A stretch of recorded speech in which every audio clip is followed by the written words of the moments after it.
back to my YouTube channel. Again, it's me, Crazy Tess, and I make videos about jewelries, about myself, and about plants. So, kung interesado kayo sa mga bagay na yan, well guys, huwag kayong aalis at dito lang kayo. Ngayon, pag-uusapan natin kung ano yung mga dapat na meron kayo kung kayo ay mahilig sa alahas. Ayan, yung mga essential things na kailangan ay meron kayo. And of course, may kasama itong unboxing. Huwag na nating patagalin pa guys. So, let's get started! Eto nga, dumating na yung order ko galing sa Shopee. And ito ay gold testing kit. So, ayan. Meron itong, hindi ko alam kung ilan yung laman nito. Pero ito na nga siya, guys. Hindi ko pa talaga siya binubuksan.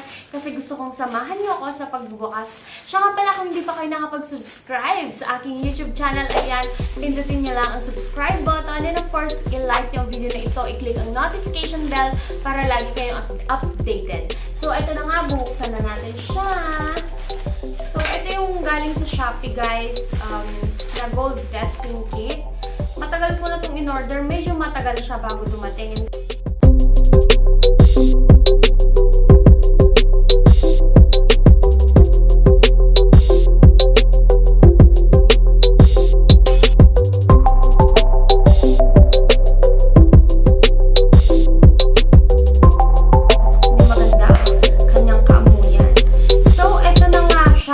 So, yung isa dito, parang natapon. Ayan, para siyang natapon kasi may mga mancha-mancha dyan. Pero, this one guys ay pang platinum daw ito. Ayan, pang silver, pang 18K, pang 10K, at saka may isa pa dito, 22K. So, ito nga siya guys. Ito siya, meron din siyang kasamang paper na may instruction. And of course, may kasama din itong, ito. So, ito siya guys. May kasama din itong black stone. Ayan. So, bale, ang kasali dito is this one. Itong mga asset of acid. At saka itong bato. And then, itong instruction kung paano siya gagamitin. Ayan. Pawis na pawis ako ngayon dito. So, pag-usapan na natin yung mga essential things na dapat meron kayo kung kayo ay mahilig sa alahas. Ayan. So, unang-una, itong mga to naman guys, hindi naman to agad-agad or hindi naman kailangan lahat meron kayo. Pero kung talagang mahilig kayo at gusto nyo karirin ang pagiging mahilig sa alahas, dapat meron kayo nito. Ayan, unang-una is this one. Ito ay weighing scale. Nabili ko lang din ito sa Shopee guys, and less than 200 pesos yata ito. Nakalimutan ko na, pero ilalagay ko lang sa inyo. Operated ito, and sa mga post ko, pag may mga tinitinda ako mga alahas, ito yung ginagamit ko. Ayan. And then number 2, ayan, number 2 na kailangan ninyo guys ay dapat meron kayong magnet. Kahit anong magnet pwede, kahit yung mga magnet ng radyo ninyo noon pa, pwede ninyo iyong gamitin. Ayan. So, paano nga ba madidetect kung tunay na ginto ang isang alahas kung gamit ang magnet? Simple lang guys. Tunay siyang ginto, hindi siya didikit dito sa magnet. Kasi kung bakal ito, didikit talaga ito sa magnet. Mostly yung ginagawa ng mga buyers talaga kapag pupunta sila sa mga jewelry shops, ay nagdadala na sila ngayon ng mga magnet. Ayan. O diba? Kasi maraming nabubudol ngayon, lalo dyan sa Ongping. At yung pinaka-first na punta ko ng Ongping talaga is nagoyo din ako. Buti na lang talaga, kinip ko yung resibo. Ayan, kaya importante na meron kayong resibo. Saglit lang. Kukunin ko electric fan kasi ang init. Ayan, tignan mo ko. Mantika ng mukha ko. Saglit lang, guys. Ayan, so yun nga, no, imbes na kunin ko yung electric fan, dito na lang ako sa kwarto nag-vlog. Ayan, kasi ang init talaga dun sa plant room, guys. Sobra. Kita nyo yung ating kaganapan, no? So, paano nyo nga ba malalaman kung tunay na ginto ang alahas gamit ang magnet? Ano natin itong...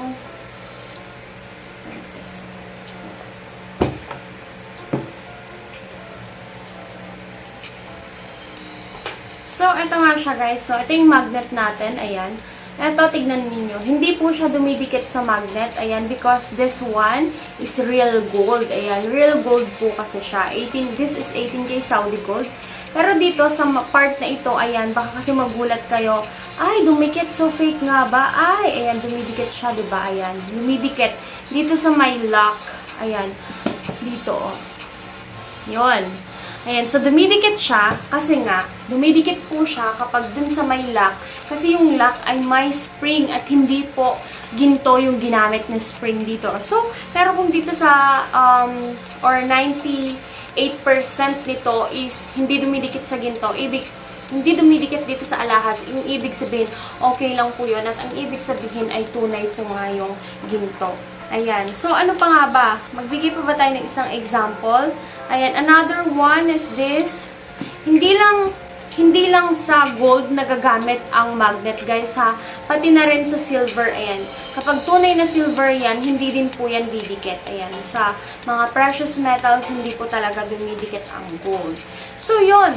Ganun po siya dapat gamitin. So, kapag pupunta kayo sa mga jewelry shops next time, magdala kayo ng magnet. Ayan, game changer ito, guys. And then, next is acid. Ayan, itong acid na to, wala itong brand. Pero ngayon ko lang nalaman na it's a bit expensive pala, guys, no? Tingnan nyo ito. Ito yung in-order ko sa Shopee. And this one is from a friend. Ayan, galing siya sa Monching Reyes Jewelry. Ayan, thank you, Sir Ray. Ayan, so binigyan nila ito sa akin. And nakalagay nga ito sa bote ng IMO. Ayan. So, para mabilis silang gamitin, dikit-dikit lang natin. So, ito na. Moving on. Dito na tayo. Ito-test na natin. Gagamitin na natin ang ating testing kit na acid. So, ito na. Ibabackcam na natin. And then, itatry na natin sa ating mga alahas. Okay, so ayan guys, ready na siya ha. Ito na yung bato natin. Tapos yan, nakakuha na din ako nitong mga alahas na ito-testing natin. Ayan, so ito hulaan nyo. Tunay na ginto ba ito or hindi? Ayan, i-comment nyo din sa baba kung anong sagot nyo ha. Walang madaya, sabi nga ni Madam D. And then this one, ito-test din natin ang ring na ito. And then this one. So malalaman na natin yung purity ng mga ito guys gamit ang acid na ito. And then ito ding pendant na ito. So bali, apat yung ito-testing natin guys ha. Tara, let's go. Ito oh. Ayan. So this one, namamagnet ba siya? Hindi siya namamagnet. Lahat ito guys ay hindi namamagnet. So ibig sabihin, marahil precious metal nga. And then ito, sabi kasi dito, use a gloves. Ayan. Kung ako lang, hindi na sana ako gagamit. Pero ayan, may gloves pala ako dito na ginagamit namin sa pagre-resin.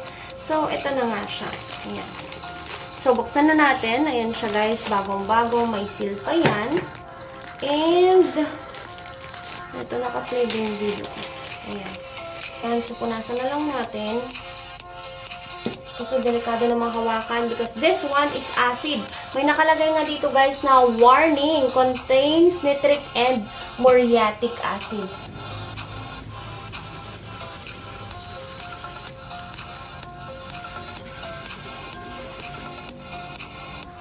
Ayan.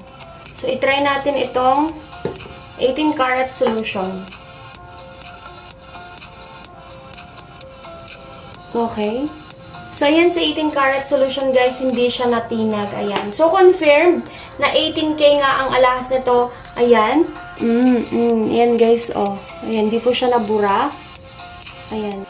Moving on to this pendant, guys, tinignan ko na yung hallmark nito at ang tatak nga ay 875 nang ibig sabihin ay 21K. So, ayan, kumukuha na ako ng sample dyan. At dahil nga wala tayong acid na 21K talaga, so ginamitan ko muna siya dito ng 18K solution. Ayan, so yung unang ipapatak ko dyan is 18K. Ayan, tignan natin kung anong mangyayari sa kanya using 18K, ano? Ayan, so bigyan natin siya ng mga ilang seconds para mag-settle yung acid. So ayan, sa 18K, hindi talaga siya nagbabago at saka mapulang-mapula siya. Ayan. So, nag-try ako ulit ng 22K. Tignan naman natin kung anong mangyayari sa kanya with the 22K solution.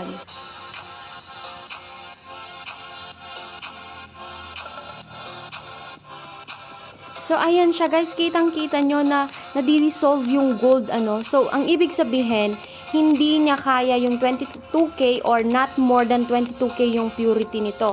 So, ayan. Kung ako, nagko-conclude ako at naniniwala ako na this one is 21K Saudi gold. Ayan. So, yan. Nilagyan ko siya ng abo. Ayan. Kasi ginagamit din ng abo pantes. So, ayan. Mabubura siya kung lalagyan mo na siya ng abo. Ayan. So, tama.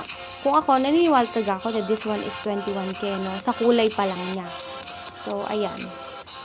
Moving on naman tayo, guys, sa next. Ayan. And moving on sa ating next na ring. So, this one naman ay may stamp na 750 or ang ibig sabihin this one is 18K gold. Ayan. So, kumukuha na ako dito ng sample. Ayan. Nakakuha na ako ng okay na sample. Nag-direct na ako guys na lagyan ito ng 18K solution din siya. Ayan. So, kapag hindi ito na-dissolve, ang ibig sabihin, this one is legit 18K gold. Ayan. So, kita nyo naman, ayan siya. Ano? Ayan. So, that is 18K gold. Ayan. For our last jewelry na ititest is this 14 karat naman ito guys. Meron itong 585 na stamp. Ayan. So, nag-check ko pati yung sa lock. Ayan. Pati yung sa mga beads niya. Ayan. Nakakuha ako ng dalawang lines for sample. At papatakan na nga natin ito ng 14K solution. Ayan, tignan natin kung anong mangyayari.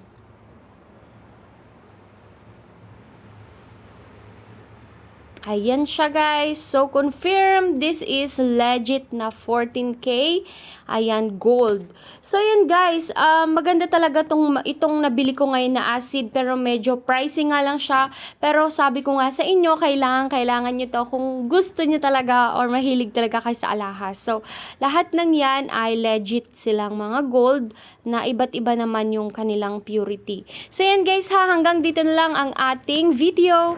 Ayan, huwag nyo kalimutang mag-subscribe. See you in Bye-bye. my next video, guys. Love you all.